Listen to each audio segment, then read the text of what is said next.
గురుగారు నమస్కారం. ఆశీర్వచనం అమ్మ. గురుగారు చావుని పుణ్యకార్యంగా భావిస్తూ ఉంటారు. సో చావు క్రతువులో ఏ విషయంలోనైనా సరే, ఏ పనిలోనైనా సరే పాల్గొంటే ఎంతో కొంత పుణ్య ఫలితం దక్కుతుందని అంటారు కదా. సో అంటే బాగున్నప్పుడు బతికున్నప్పుడు ఎవ్వరు చుట్టుపక్కల వాళ్ళు కానీ ఎవరైనా బంధువులు కానీ అంతగా పట్టించుకోరు, లేదా రూపాయి కూడా చెయ్యరు, సహాయం అంటూ ఉండదు.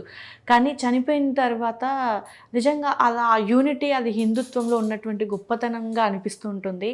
సో పాడె మోసేటువంటి విధానాన్ని చూసుకుంటే గనక ఒకరి తర్వాత ఒకరికి ఇబ్బంది అవుతుంది అనేటువంటి ఆ ఇంటిమేషన్ ఎలా తెలుస్తుందో వాళ్ళకి అర్థం కాదు, తెలియదు. కానీ ఒకరి తర్వాత ఒకరు మరొకరు అలా ఎంతమంది వీలైతే అంతమంది పాడని మోసి ఎంతో కొంత పుణ్య ఫలితాన్ని వాళ్ళ ఖాతాలో వేసుకుందాము అనేటువంటి ఆలోచన అనుకోకుండానే జరిగిపోతుంది అని అంటూ ఉంటారు. సో నిజంగా పాడె మోసినటువంటి వాళ్ళకి పుణ్య ఫలితం అనేది ఎంత మేర దక్కుతుంది అంటే ఏం చెప్తారు?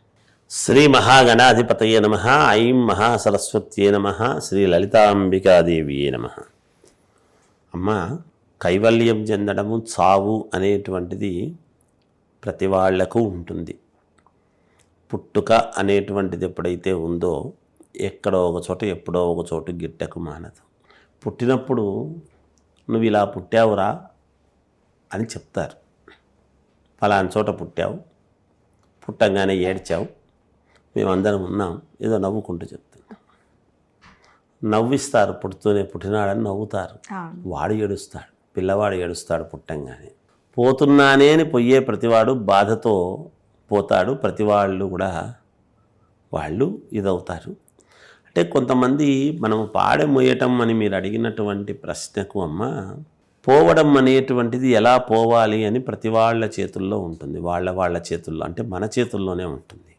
ఎలా పోవాలి అనేది ఎప్పుడు కూడా ఎలా పోవాలి అంటే ఎందుకు ఆ మాట అంటున్నాను అంటే అమ్మా, మనము ఏమి చేస్తే మన వ్యక్తిత్వాన్ని ఎలా మలుచుకొని మనము వెళితే అయ్యో ఈయన పోయాడా అనేటువంటి బాధతో ఒక కన్నీటి చుక్క మన కోసం అనేటువంటిది ఉంటుంది. ఇక్కడ ఎంతమంది మన కోసము బాధపడతారో ఏడుస్తారో అంత పదింతలు మన పిల్లలకు మేలు జరుగుతుంది. ఎందుకు? ఒరే, నీ కోసం నువ్వు ఇంతమందికి మేలు చేసి ఉంటేనే కదా నీ పిల్లలకు యోగం అనేటువంటిది కలుగుతుంది గాక. ఇంతమంది ఏడుపు వల్ల యోగం ఎట్లా అనేది ఒకటి చెప్తా. ఎంతోమందికి ఎన్నో రకాల ఇతను మంచి పలకరింపు కావచ్చు, సహకారము కావచ్చు, తనకు చేతనైనటువంటిది ఏదో చేసి ఉంటేనే కదా వాళ్ళందరూ బాధపడతారు. ఎందుకు బాధపడతారు? ఊరికే బాధపడరు. అందుకే మహోన్నతులు కొంతమంది ఉంటారు. ఎప్పుడు కూడా వాళ్ళు ఇదైనప్పుడు వాళ్లకు ఖచ్చితముగా మనము ఎవరికి పాడెమోస్తే మనకేదో పుణ్యం వస్తుంది కదా, పాడెమోస్తే వస్తుంది కదా, పుణ్యం రావాలి అనేటువంటి దృక్పథంతో చేయటం అని కాదు. ఇటువంటి వ్యక్తి యొక్క పాడె గనక మోయాలి అనేటువంటిది వాళ్లకు కలిగి సంతోషంగా వెళ్ళి చెయ్యాలి. ఒక దేవుడి నా దృష్టిలో నేను అనుకునేటువంటి దాంట్లో ఏమిటి అంటే మానవ సేవయే మాధవ సేవ అన్నాడు. భగవంతుణ్ణి తీసుకొచ్చేటువంటి పల్లకి మోసినా మొయ్యకపోయినా జీవితంలో పర్వాలేదు, కానీ మోస్తే మంచిది. పల్లకి భగవంతుడిది, అదొక పుణ్యప్రదమైనటువంటిది. అంతకంటే అద్భుతమైనటువంటి పుణ్యం ఏమిటి అంటే ఈ శివము తీసుకుపోతూ ఉన్నప్పుడు మొయ్యటం అనేటువంటిది అంతకంటే పుణ్యమైనటువంటి, పల్లకి కంటే పుణ్యమైనటువంటి, దేవుడి పల్లకి మోసేటువంటి దానికంటే కూడా గొప్పది. అంటే ఆ వ్యక్తి ఎటువంటి వాడై ఉండాలనేది ముందు తెలుసుకోవాలి మనం. ఇతనికి ఎంతమంది ఇతని మీద ఆధారపడి బతికినారు, ఎంతమందికి ఇతను మేలు చేసినాడు, ఎంతమందికి ఇతను ఉపయోగపడినాడు, ఇతని యొక్క దృక్పథ నేపథ్యం ఏమిటి అనేది ఒకటి ఉంటుంది. మహానుభావులు ఎందరో మహానుభావులు ఉంటారు. ఏదో మన బంధువు, మావాడు, మా తాత నాకు గొప్ప కావచ్చు, కానీ మా నాన్న నాకు గొప్పవాడు కావచ్చు. కానీ అందరూ రావాల్సిన అవసరం ఏముంది? అంతమందికి ఏం చేసినాడు అనేటువంటిది ఉంటే పూర్వము అలా ఉండేది. ఎందుకు అంటే మనము గతంలో చెప్పుకున్నట్టుగా కొన్ని ఎకరాల భూస్వామి ఉన్నాడు అంటే మాకు కౌలుకి ఇచ్చినాడు, మాకు పంటలు పండినా పండకపోయినా మేము ఏది ఇస్తే తీసుకున్నాడు, మేమందరం ఆయన మీద ఆధారపడి ఉన్నాము అంటే అప్పుడు కులమతాలకు అతీతముగా వచ్చి మోసి తీసుకువెళ్ళేటువంటి సాంప్రదాయం ఉంది. ఆయన చేసినటువంటి దాన ధర్మాలు మరి ఉంటాయి కదా అవన్నీ. అంటే దాన ధర్మాలు చేస్తేనే మోస్తారంటే కాదు, ఒక మాట చెప్పినా అతనికి ఉపయోగపడేటువంటి పని చేసినా నీ వల్ల నాకు లైఫ్ నిలబడింది, అటువంటి వాడికి నేను ఇవాళ బ్రతికి నా కుటుంబానికి ఇంత అన్నం పెట్టి బతకగలిగినాను అంటే ఈ వ్యక్తి వల్ల కదా, ఈ వ్యక్తి చెప్పకపోయి ఉంటే ఆనాడు నేను లేను కదా. నా జీవితము కష్టములో ఉన్ననాడు నన్ను కాపాడగలిగినటువంటి వ్యక్తి ఎవరు అనేటువంటిది గుర్తుపెట్టుకొని అటువంటి వాడికి మనం చేయలేదు అంటే అది కృతజ్ఞత లేకోకుండా కృతజ్ఞుడు అనేటువంటి ఇది మనకు తెచ్చుకున్న వాళ్ళమే కదా అవుతాం. అందుకని అలా కొంతమందిని మోస్తే ఎందుకు పుణ్యం వస్తుంది అంటే ఎవరికి మోస్తే పుణ్యం వస్తుంది, ఎవరికంటే వాళ్ళకు మోస్తే పుణ్యం వస్తుంది అని అనుకుంటే తప్పు. అట్లా ఏం లేదు, దానికి ఉపయోగం ఏం లేదు ఎవరికి. ఇప్పుడు మనము నరకాసురుడు చనిపోతే పండగ చేసుకున్నారు, పాడెమో ఇలా పోయి నరకాసుడి పాడెం వస్తా అంటే రాక్షసుడు వాడు పోయినంత మంచిది, పీడ పోయింది, అది ఎటుపోతే మనకి ఎందుకు. సో అంటే ఆ క్రతువులో పాల్గొనాలంటే కూడా అర్హత ఉండాలి. అంటే ఒకటమ్మా రుణం, అర్హత కంటే కూడా రుణం.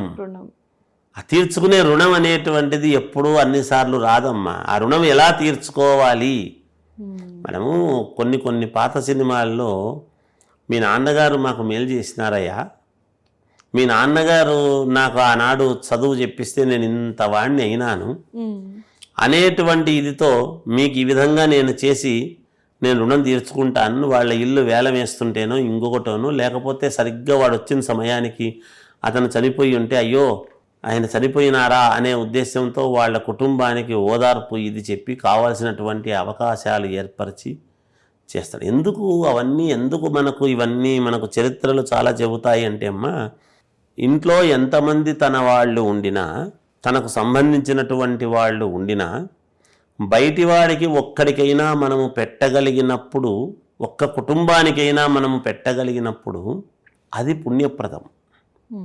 మన ఇంట్లో వాళ్లకు మాత్రమే నా సంపాదన నేను పెట్టి నా కుటుంబాన్ని మాత్రమే నేను చూసుకున్నాను, నేను బయటి వాళ్ళకి ఎందుకు ఇస్తాను, నేను ఇవ్వను అన్నాడు అనుకోండి. సంపాదించుకొని డబ్బులు గల వాళ్ళల్లో గొప్పవాడు అనేటువంటి మాట అంటారేమో కానీ, బట్ ఒక గొప్పవాడు చనిపోయినాడంటే 100 మంది రావచ్చు కూడా, వస్తారు రావటానికి. ఎందుకంటే ఏదో సంఘంలో గొప్పవాడు కాబట్టి అయ్యో ఉన్నాడా పోయినాడా అని ఏదో చూద్దాం లేని వచ్చి ఉంటారు కొంతమంది. చూడడానికి రావచ్చు, పాడమేయడానికి రారుగా, పాడమేయరుగా. మరి పాడేమోస్తున్నాడు అంటే వాడికి ఎంత భావన ఉంటే మోయగలుగుతాడు, ఆ రుణం తీర్చుకోవాలి అనేటువంటి ఇదితో మోస్తాడు కదా.